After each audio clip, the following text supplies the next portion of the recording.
Hi guys, నేను మీ మధుని. ఈరోజు మన హోల్సేల్ షాప్లోకి స్టాక్ అవసరం అయ్యి నేను విజయవాడ వెళ్ళవలసి వచ్చింది భయ్య. ఇంతలో మన ప్రశాంత్ బ్రో నేను వస్తాను బ్రో అన్నాడు. ఇంకిద్దరం స్టార్ట్ అయ్యాం. ఇంకా మార్కెట్లోకి వెళ్ళిన తర్వాత నన్ను ఒక క్వశ్చన్ అడిగాడు. బ్రో, వీళ్ళు ఇంత చిన్న షాప్స్ పెట్టుకుని అంత పెద్ద బిజినెస్ మార్కెట్ ఎలా చేస్తున్నారు బ్రో అన్నాడు. బిజినెస్ చేయడానికి కావాల్సింది షాప్ కాదురా, బిజినెస్ చేయడానికి కావాల్సింది టెక్నిక్స్. వీళ్ళ టెక్నిక్స్ ఎలా ఉంటాయో నీకు చిన్న డెమో చూపిస్తానని చెప్పని ప్రశాంత్ని ఒక షాప్లోకి పంపించాను. ఒక కవర్ ప్యాకెట్ తీసుకో ప్రశాంత్ అని చెప్పాను. ఇంకా వాడు కవర్ ప్యాకెట్ చూపించమని చెప్పని షాపు వాడిని అడిగాడు. వాడు 130 రూపీస్లో ఒక కవర్ ప్యాకెట్ చూపించాడు.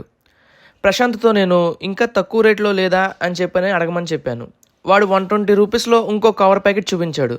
నేను ప్రశాంత్తో 2 ప్యాకెట్స్ తీసుకురమ్మని చెప్పాను. ఆ 2 ఓపెన్ చేసి చూడమని చెప్పాను.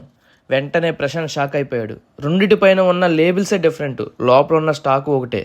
వాడు కస్టమర్ బేస్ బట్టి ఎవరికి ఏ రేటు అమ్మాలో ఏంటో అని ముందే డిసైడ్ అయిపోయి ఒకే ప్రోడక్ట్కే 2 లేబుల్స్తో వాడు డిజైన్ చేయించుకున్నాడు.